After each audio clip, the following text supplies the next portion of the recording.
It's sort of got me going on the etiquette. He's barely ever sworn on this podcast. He's gone 5 times already. Jeez.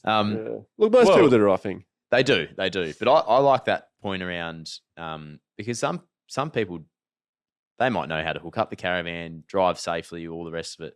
But they don't actually know some of the etiquette around, like keeping an even space between convoy, allowing, because it becomes quite problematic on the roads when you get a group of 3 or 4 caravans in a row. You become 2B doubles basically, like the space that they take up. So I think there, and I'm not going to ask you to name them all now, Ronnie, but there's part of that becomes the etiquette and like the safety around all of that stuff, even just the art of driving caravan and what it means for other people on the road too. The art of highway, really. Yeah. So I don't know how we tell you about that, because I'm not going to tell you because I don't know it.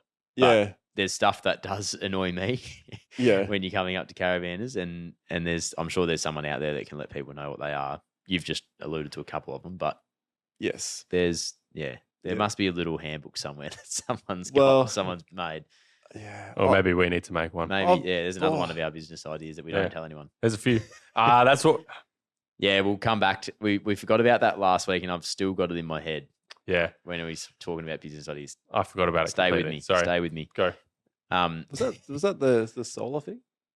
It was around solar. Yeah, that's all we're telling them, though. That's right. That was last week. That's last week. It was around solar. The art of driving. The art of driving. Yep. Yes. Put your foot on the accelerator, make sure your hands are at 10 to 2 and just... Yeah. I reckon you need to do the speed limit. You need to do the speed limit, or at least close to it. Yeah. Don't do 80 in a 110. Look, I know you're restricted to 100 when you're towing in most states, not all states. Yep. But, at least do like 90 or something. Or leave a gap, like especially if you're on a convoy. Yep. I understand that people want to save their fuel money by going below 100 because you burn far less fuel, and I think that's what's happening. But just leave gaps. Have your 2-way radio on. If you can afford a caravan, you can afford a bloody radio. He was going to go again. It's almost off. Oh, mate. Well, no, he's right. No, he is. Absolutely right. No, absolutely. Yeah. And there's a bloody good radio that's just come out. Yeah. So GME, it's not like 660. Was it? Yeah. Something. Yeah. Shout out to Tony. Yeah, shout out Tony. Truckies. I see truckies overtaking caravans all the time. And the best overtakes are, you hear them on Channel 40. They're communicating. It's like, you beauty. Awesome caravaner. Yeah. This guy is a road warrior. He knows what he's doing. That's what you want. Well, that's what you want to call them, right? Because they're doing the right thing. And then you're like, yeah, mate, come past me. I'll slow down. I'll even move over a bit. That's what you hear a lot of them say. And that's cool, Yeah. And it's the same like when you're overtaking trucks. So unless we're having a chat for our own convoy, usually one of us jumps on, like we did it across the Nullarbor. It's like, hey, mate, we're just coming around. There's another 2 behind me. And, And you actually had to let us know because we only had the 1 unit. Yeah, so yeah. You were sort of relaying the message because we didn't want to lose contact with... Well, there were a couple of times we had to switch to 40 because you guys were able to skip ahead, told us to hold back.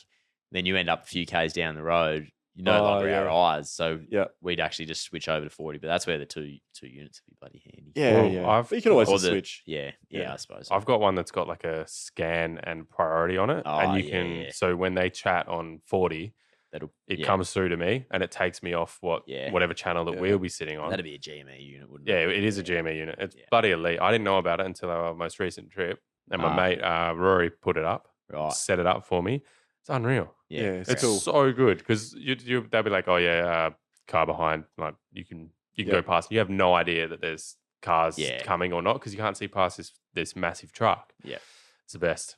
Absolutely the best. So make sure you got a radio. Yeah, you can also get warnings like like there's wildlife coming up, or and you hear the truckies talk to each other as well, and you'll hear if there's like a flashy on the side or whatever, and a few other colourful words. They're bloody polite on the radio, or at least they were when I was up there. Oh yeah, they're always polite when they on the road, but you do get some interesting conversations on there. That's for sure. Yeah, you do. I love it. I love it. Anyway, good stuff. So while there's no need to license or educate on caravanning at the moment. How do people become good at it? Because at the end of the day, you've just got to jump in and do it.